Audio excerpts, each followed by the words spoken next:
Les réactions dans le monde musulman se poursuivent après l'annonce par les États-Unis de la normalisation des relations entre le Maroc et Israël. La monarchie marocaine a-t-elle tenu compte de la solidarité du peuple maghrébin à la cause palestinienne? Avec cette normalisation suivie par le débarquement des agents takfiristes de l'axe US-OTAN-Israël depuis la Syrie au Sahel et surtout l'implantation au Mali des sociétés aéronautiques israéliennes, comme en l'Algérie, dont le président Tebboune a bien mis les points sur les i en soulignant que l'Algérie ne participera pas à la course à la normalisation avec Israël, neutralisera Tel Aviv au Sahel.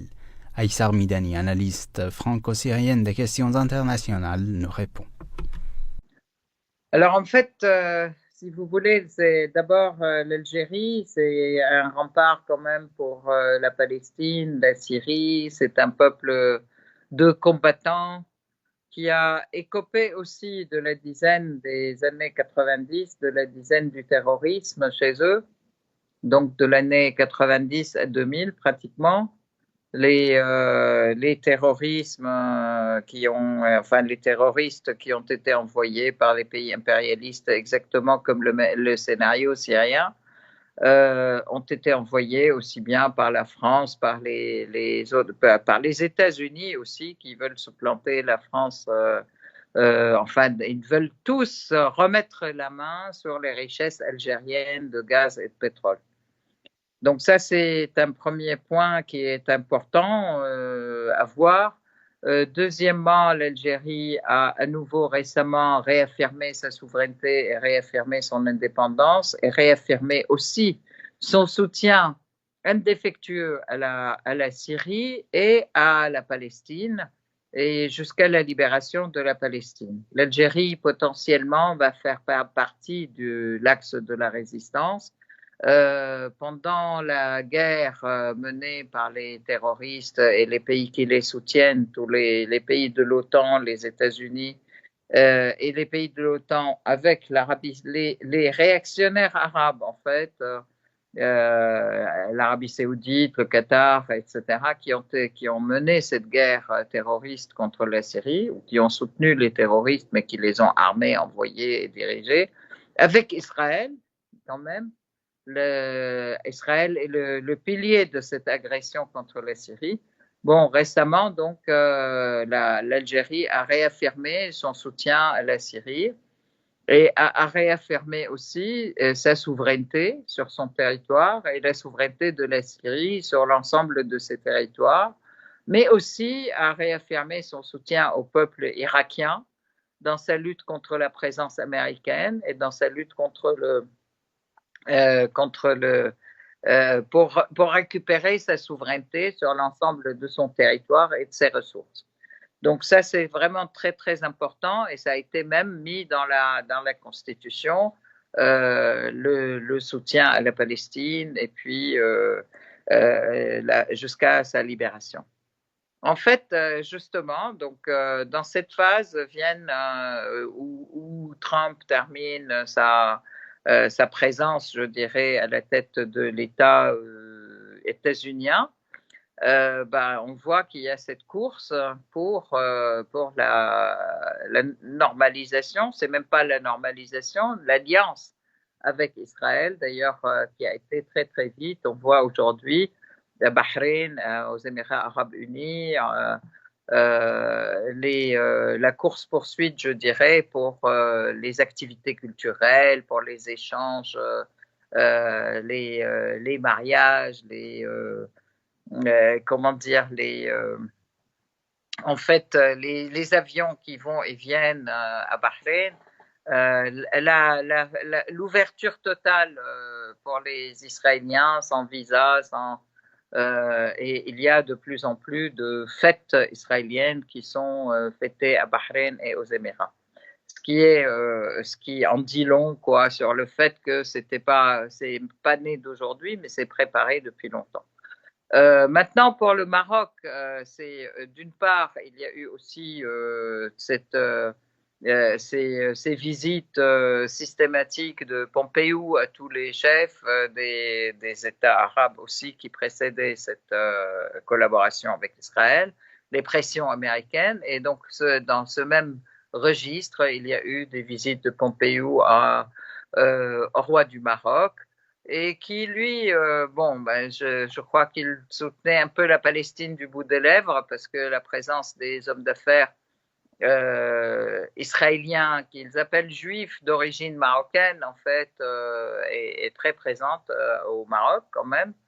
Et d'un autre côté, c'est le Maroc qui est aujourd'hui, malheureusement d'ailleurs, le responsable du comité, le président du comité d'Al-Quds, en fait. Hein.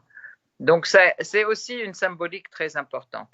Il est important de voir aussi que Mohammed Ben Salman, l'héritier saoudien, est en fait dans toutes ces cuisines. C'est lui qui a participé à pousser les Émirats arabes unis et le Bahreïn et fait des pressions sur le Soudan, fait des pressions aussi il a fait des pressions sur le Maroc. Donc, même les télés israéliennes ont dit que c'était grâce à lui que tout ça s'est fait. Donc, c'est un acteur principal, l'héritier, le prince héritier de l'Arabie saoudite, qui va très vite en besogne pour plaire à ses maîtres états-uniens. Aussi contre aussi l'Iran, parce que il est en train de créer, et les Américains ont réussi à créer un ennemi hypothétique ou un ennemi virtuel qui est l'Iran, et qui a, elle, au contraire, tout le temps tendu la main pour les discussions, et puis qui n'a pas cessé de répéter que de toute façon la sécurité du Golfe ne pouvait se faire qu'avec la sécurité ne pouvait se faire qu'avec l'ensemble des pays qui sont au bord du Golfe arabo-persique. Donc ça, c'est vraiment faire fi à tous ces peuples, à tous ces pays. Et c'est aussi à son propre peuple, parce que le peuple marocain, il est de corps, cœur et âme avec le peuple palestinien. Et c'est la raison pour laquelle aussi ces mouvements de collaboration se dessinent de manière progressive à travers le temps, parce que ces gens ou ces dirigeants craignent leur peuple, craignent les réactions du peuple. On a vu par contre la réaction du peuple à Bahreïn. L'État où le prince du Bahreïn n'a rien fait.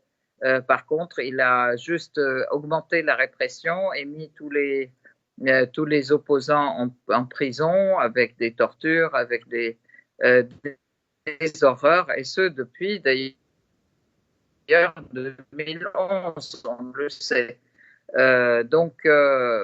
C'est pas le pays de la grande démocratie, qu'on le sache. Et puis là, c'est pareil. Donc, et puis le roi n'arrête pas de dire mais je suis quand même de tout cœur avec la Palestine. Alors, peut-être qu'il y avait des hésitations, et le fait que la décision de Trump concernant le Sahara, le fait que la souveraineté du Maroc devrait s'étaler au Sahara, aussi a permis à pousser peut-être la décision du roi marocain dans le sens de la collaboration, puisqu'il espérait toujours mettre sa main sur le Sahara occidental, ce qui fait aussi, c'est un grand coup dans le dos à la fois de la Mauritanie et de Mauritanie et de l'Algérie. Donc effectivement, comme vous dites, l'Algérie se retrouve complètement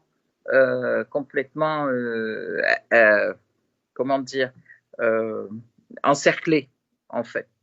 Mais je pense que toutes ces initiatives visant à encercler le front de la résistance, l'axe de la résistance, sont